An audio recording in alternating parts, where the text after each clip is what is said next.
आप लोगों ने मशहूर पंजाबी सिंगर दलेर मेहंदी का नाम सुना होगा।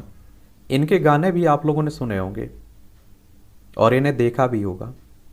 अभी हाल ही में इनकी गिरफ्तारी हुई है और आप देखेंगे कि इन्हें 2 साल की सज़ा सुनाई गई है। तो किस केस में, किस मामले में इन्हें सज़ा सुनाई गई है, उस पर भी हम लोग बात करेंगे आगे और इनके बारे में एक सामान्य जानकारी देख लेंगे। ठीक है, कुछ पिक्चर्स और आप लोग देख लीजिए। ये हैं दलेर मेहंदी और आप देख रहे हैं, और इनका संबंध कहाँ से है? बिहार से है। ये बिहार आप लोग देख रहे हैं, पटना राजधानी है बिहार की, आप सभी जानते होंगे। और अगर बिहार के बारे में कुछ आपको बताना चाहें तो इसकी सीमा देखिए, उत्तर प्रदेश से लगती है, झारखंड से लगती है और पश्चिम बंगाल से लगती है। और अंतर्राष्ट्रीय सीमा नेपाल से लगती है। किससे लगती है? नेपाल से। और यहाँ विधानसभा में देखें तो 243 सीटें हैं, विधान परिषद में 75 सीटें हैं, राज्यसभा में आपकी 16 सीटें हैं, लोकसभा में आपकी 40 सीटें आप लोगों को देखने को मिलेंगी। दलेर मेहंदी का जन्म 18 अगस्त 1967 को पटना बिहार में हुआ था। दलेर मेहंदी का असली नाम दलेर सिंह है और उनका जन्म और पालन पोषण संगीतकारों के परिवार में हुआ है। और वास्तव में उन्हें एक संगीतकार बनने का इतना शौक था कि वह घर से भाग गए ताकि वे राहत फ़तेह अली खान से संगीत सीख सकें।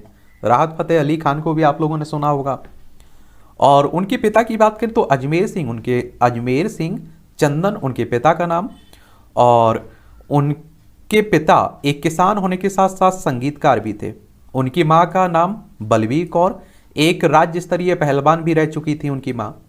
और दलेर मेहंदी की शादी तरनप्रीत कौर से हुई थी और इन दोनों के 4 बच्चे भी हैं, जिनमें आप देखेंगे बेटी का नाम गुरदीप मेहंदी और 3 बेटे भी हैं इनके, जिनमें अजीत कौर मेहंदी और प्रभुज कौर मेहंदी और आप देखेंगे रबाब कौर मेहंदी। ठीक है, अगर हम लोग इनके दलेर मेहंदी के करियर की बात करें तो आप देखेंगे कि इन्होंने 6 साल की उम्र में गाना शुरू कर दिया था, यानी कि सिंगिंग करना शुरू कर दी थी इन्होंने।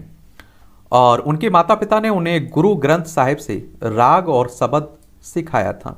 उन्होंने उत्तर प्रदेश के जौनपुर में 13 साल की उम्र में 20,000 लोगों के सामने अपना पहला स्टेज परफॉर्मेंस दिया था।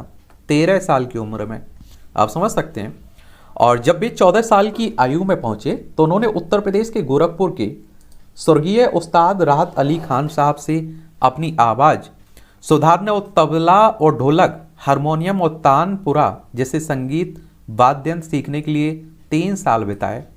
बाद में वह अमेरिका के सैन फ्रांसिस्को चले जाते हैं और कैब ड्राइवर के रूप में वहाँ काम करना शुरू कर देते हैं। और आप देखेंगे 1991 में वह भारत लौट आते हैं और एक संगीत बैंड का गठन करते हैं, और जिसके तहत उन्होंने शुरू में कतील सिपाही और फराग गोरखपुरी जैसे कवियों से प्रेरित गजलें गाई।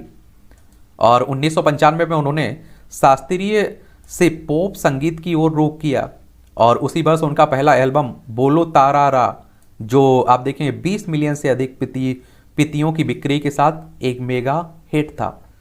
और आपको बता दूं 2013 में इन्होंने कांग्रेस पार्टी को भी ज्वाइन कर लिया था। आप देखते हैं ना, भारतीय राष्ट्रीय कांग्रेस पार्टी, जिसकी स्थापना आप देखेंगे एक पुरानी पार्टी है, 28 दिसंबर 1885 में इसकी स्थापना हुई थी। फिर आप देखेंगे 26 अप्रैल 2019 को वह दिल्ली भाजपा प्रमुख मनोज तिवारी और केंद्रीय मंत्री विजय गोयल की उपस्थिति में बीजेपी में शामिल हो गए थे, भारतीय जनता पार्टी में शामिल हो गए थे। और बीजेपी की बात करें तो आप सभी जानते हैं कि 1980 में इसकी स्थापना हुई थी भारतीय जनता पार्टी की। और मार्च 2022 में वह मेटावर्स में जमीन खरीदने वाले पहले भारतीय बने थे और इससे पहले उन्होंने मेटावर्स में प्रदर्शन करने वाले पहले भारतीय सेलिब्रिटी होने का खिताब भी अर्जित किया था। और कथित तौर पर गायक ने अपनी आवासीय संपत्ति का नाम बल्ले बल्ले लैंड रखा और जिसे उन्होंने मेटावर्स प्लेटफॉर्म पार्टी नाइट के माध्यम से हासिल किया था। और इन्हें कुछ पुरस्कार भी, उपलब्धियां मिली हैं। दलेर मेहंदी की शुरुआती कैरियर में ही चैनल वी के सर्वश्रेष्ठ पुरुष पॉप सिंगर पुरस्कार से नवाजा गया था, जो बोलो तारारा नामक एल्बम को मद्देनजर रखते हुए 1996 में दिया गया था। चैनल बी के सर्वश्रेष्ठ पुरुष पॉप सिंगर पुरस्कार 1997 में दर्दी रब रब एल्बम को और यही अवार्ड 1998 में भी हो जाएगी बल्ले बल्ले नामक एल्बम के लिए भी मिला इन्हें। और आप देखेंगे इतना ही नहीं, सन 1997 में सर्वश्रेष्ठ पुरुष पॉप सिंगर के लिए स्क्रीन वीडियोकॉन अवार्ड भी दिया गया था इनको, और जिसको इनके बहुचर्चित गाने हो जाएगी बल्ले बल्ले के लिए दिया गया था। और यही अवार्ड फिर से सन 1998 में तुनक तुनक तुन नामक गाने के लिए दिया गया था। और आप देखेंगे साल 2000 में दलेर मेहंदी को मिलेनियम सिख पुरस्कार और जी सिने पुरस्कार भी दिया गया था। और जी सिने पुरस्कार ना ना ना ना ना रे नाम के गाने के लिए दिया गया था, जो मिट्टी उदाता फिल्म में गाया गया था इनके द्वारा। दलेर मेहंदी ने संगीत के अलावा बहुत सी सामाजिक सेवा के कार्यों में भी हिस्सा लिया, और दलेर मेहंदी को साल 2016 में भारत सेवा रत्न पुरस्कार भी दिया गया था, क्योंकि इन्होंने भारत के अंदर कई पेड़ों और पौधों को प्लांट किया था। एक जो अभी आप देखिए जिसके कारण चर्चा में है और जिस केस में इन्हें सजा हुई है उसको देख लीजिए, मानव तस्करी का केस है। और गायक दलेर मेहंदी को मानव तस्करी के मामले में 2 साल की सजा मिली है। और दलेर मेहंदी व उनके भाई शमशेर सिंह पर आरोप लगे थे कि यह दोनों लोगों ने मोटी रकम वसूल कर उन्हें अपने ग्रुप का सदस्य बनाकर गैर कानूनी ढंग से विदेश भेजते हैं। और इस केस में वर्ष 2003 में पटियाला के थाना सदर में विभिन्न धाराओं के तहत दलेर मेहंदी समेत अन्य आरोपितों के खिलाफ केस भी दर्ज किया गया था।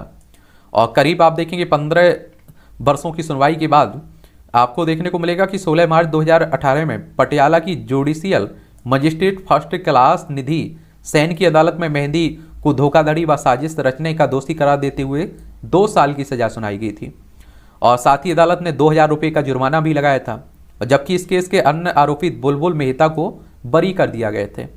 वहीं आरोपित पियों शमशेर सिंह व ध्यान सिंह की पहले ही मौत हो चुकी है। हालांकि सजा 3 साल से कम होने की वजह से दलेर मेहंदी को उसी वक्त जमानत भी मिल गई थी। बाद में उन्होंने सजा के खिलाफ पटियाला की सेशन कोर्ट में अपील दायर की थी, लेकिन आप देखिए यहाँ से इन्हें पटियाला की एडिशनल सेशन जज HS ग्रेवाल की अदालत ने दलेर मेहंदी की अपील को खारिज करते हुए उनकी 2 साल की सजा को बरकरार रखने का आदेश सुनाया। इसके बाद दलेर मेहंदी को गिरफ्तार करके पटियाला जेल भेज दिया गया। तो ये कहानी है किसकी? दलेर मेहंदी की। और आगे क्या रहता है ये तो आने वाला वक्त ही बताएगा। और इसके लिए सबसे अच्छी बात रहती है कि आप लोग न्यूज़पेपर फॉलो करते रहा करिएगा, कोई एक भी। और इससे क्या रहता है कि देश दुनिया के बारे में आप लोगों को मालूम चलता रहता है। और वैसे भी आजकल आप लोग सोशल मीडिया पर एक्टिव हैं, तो वहाँ से भी आप लोगों को काफ़ी जानकारी मिलती रहती है।